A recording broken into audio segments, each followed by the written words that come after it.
Good morning. How y'all doing? I wanted to come in here and share a little bit from the post that I made yesterday. And so if you follow my posts and maybe you saw it and you just kind of double clicked and made a couple of hearts, but you didn't take the time to read it, I want to share this with you because I figure if you're following me, then you might be one like me in the sense that you have struggled with emotional eating or stress eating or binge eating, whatever you want to call it. It's those moments in life where you have found yourself like I have, and you've totally stuffed yourself, and it's not necessarily because of a negative emotion, but you've stuffed yourself and you're staring at the empty bowl or the empty bag, and you still feel empty inside, or you still don't feel satisfied. And you're wondering, when is this? Like, why did I do that? Why did I eat this? And maybe you don't even recognize a reason that you did. Maybe, you have never questioned it before, and seeing me, hearing me right now bring this up, you're kind of reflecting right now in this moment. I believe this is just something that for me was not something that I really paid attention to before. I always kind of just thought of it. I really didn't think of it as an issue in my life. It was really just okay, I want to eat and I want to eat more than what I think is socially acceptable, or more than what if I eat that much, I should feel guilty about it. And so I'm going to hide it. And so I got in this cycle of hiding what I was eating or how much I was eating, right? So sometimes I would even allow if I was to eat 5 bars instead of only 1 bar, I would hide the extra 4 wrappers deeper in the trash can so people would only see that I had 1. Does that make sense? So for me, growing up 80s, 90s, I'm not going to blame it on dance, but I was in a dance environment. And I believe that, for a long time, I thought that was the problem. I thought that the dance world was what kind of did it to me because, of course, there was an expectation for you to be a healthy size and weight so that your body would be healthier and be able to have a greater ability to do the things. But ultimately, when I finally grew up a little bit and realized, hey, you know what? That issue existed inside me. And it was maybe not I maybe took what I was getting in my environment as an extra motivation, but my inner motivation was what was negative. You see what I'm saying? So my bad habits, my destructive habits, came from a place of more of an internal struggle that I was having with myself, a spiritual one, if you will, a soulful one, however you identify with those 2 words. When I refer to the soul, I'm referring to your mind, okay, your thinking, your will, your doing, your unction to do, your desire to do, and your emotions, your feelings about yourself and what you do. And my feelings were constantly negative around food and shame around food because I thought that I had to hide. And I thought that it was shameful, that something was wrong with me that I would need or want all this food that obviously other people did not. So I really just first identified it as like something wrong with me. That's how I saw it. And so I just figured this is how I'm wired, and I'm just defective when it comes to food. Now later, as I allowed, much later, like my 30s, when I was far and removed from the dance world, and I had for a sprint in college, I kind of, like, I always knew God was there and I loved him, but he was I was kind of upset with him a little bit. I was kind of not questioning him, but questioning what the heck am I here for? And I started to question if I was here for a purpose at all, or I was just existing out of some kind of, human accident that I happened to be here and God didn't have a purpose for me. He only had a purpose for special people. You know what I'm saying? And I went through that struggle in college. And then later I met my husband and we got tied into ministry, and my spiritual parents really helped me to see myself in his eyes, and how to accept his way of seeing me as my new identity. And then and how to have a real relationship with him, and not just a thought of who he is as like this big magnanimous, and that's not even a word, is it? God, like far up in the sky, but like as my personal friend and Heavenly Father who wants to love on me and guide me through life. And yes, he has a purpose for me. He designed me uniquely, and nobody else like me. So there has to be a purpose behind that, because he makes no accidents, right? And so in that loving relationship, I started to understand that my struggle with food was actually a symptom of something else that I was struggling with inside. I had just found food as one of the first comforts, or to fill the void, or to handle the thing that I was struggling with, that I felt like I had no control over. And, I at least had control over this, how much food I could have in the face of this great wanting, or what I, craving or desire to fill myself. It was like, I can't control the situation. I can't control how I feel about myself or how other people see me, which in my mind was always negative. I can't have this my way, but by gosh, I can have cheesecake my way. I can have as much of it as I want. And so I lived there. Like, I would gorge myself. I would binge eat.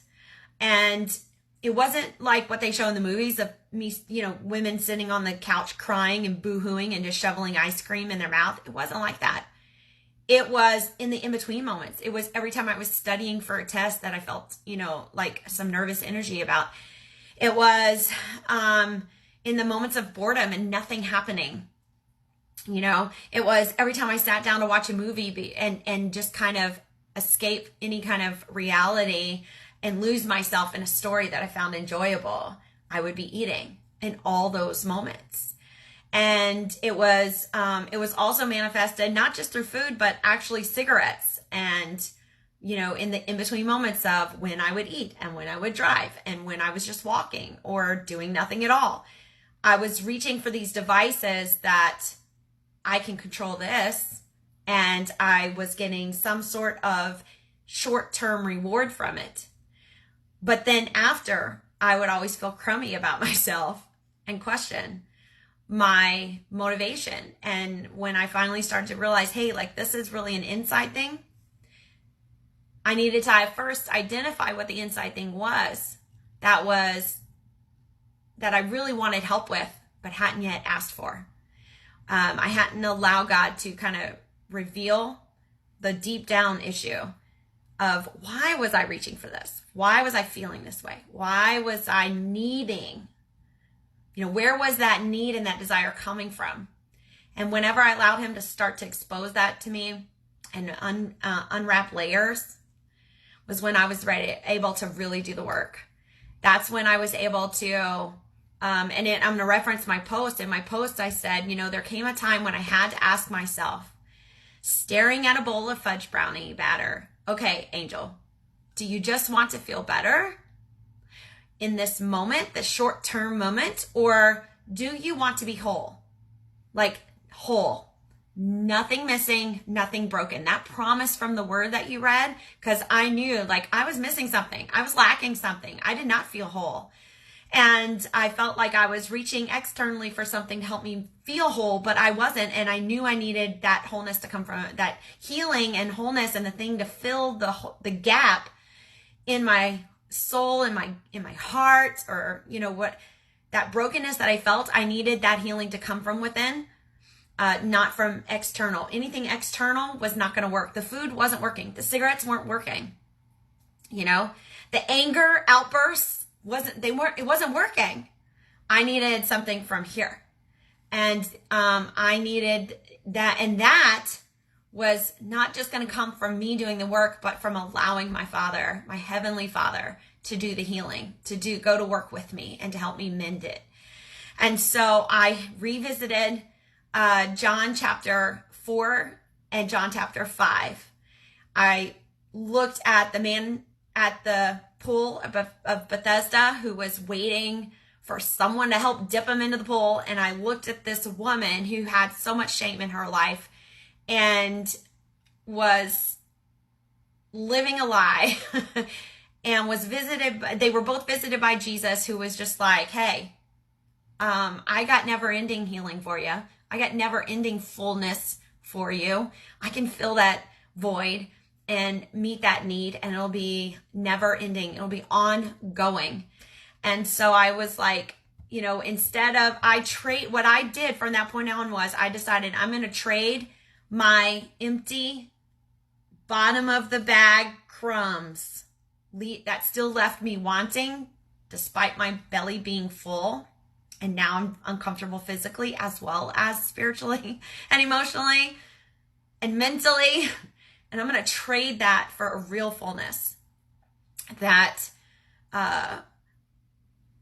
leaves me feeling like I'm about to overflow, and I'm about to burst with joy and peace and something to give others, which, by the way, ties into my purpose. So if you are identifying with any of those things that I'm mentioning, I want you to know that He's the place to start. He's, to get, and it's simple. You get quiet before the Lord. I know that sounds like super religious, but you get quiet and you allow Him to start shifting and sifting through your thoughts and your emotions. And it takes practice. Sometimes you need another person who is maybe like a spiritual mom or spiritual sister, or spiritual mentor, someone that is got a little wisdom and a little experience, and them asking you questions, and to help you uncover those things, or get a counselor, and let them ask you the questions, so that you can start to get to the bottom of, why am I choosing this? Where is this coming from? Where is this need coming from? What need am I trying to fill up with food or this destructive habit, instead of the real living well source? So I partner with women and help to lovingly guide them on that journey. I'm that sister to them, that coach, that mentor. When they partner with me with my nutrition programs, and we very lovingly walk through that process together, because it is a process. It's not an overnight thing. You can buy all of the nutrition programs out there, and you can sign up for all the diets out there, and you can search up all the right protein powders and, PDF guides on eating this way or that or whatever. But until that need is met, it's going to be hamster wheel. It's going to be continuous falling off and going right back to where you started, and that frustration is going to continue. So I invite you to partner with me in this. And if you don't have someone in your life to help you walk through that, I will be that person. I do consider it an honor, and I don't take it lightly. I do recognize that it's part of my purpose, and it has become a joy and in my life to be able to partner with women and walk that journey with them. So I love you, and I hope that if you are jumping in late, that you will go back to the beginning and watch this replay, and you will reach out to me. If you feel a little nervous about private messaging me, I have a link in my bio that you can go and visit and get to know me a little bit more and what it is that I do and how I help you. But everything I do is customizable. So it's not an all or nothing. And we first start with a conversation so that I can get to know you and your needs and know what it is that would best serve you. Okay. All right. So if I've never met you before, I hope you'll reach out. And if I have met you, but you've been a little nervous about reaching out and asking for help, then I hope that you will. Y'all have a wonderful day, and I'll talk to you guys later.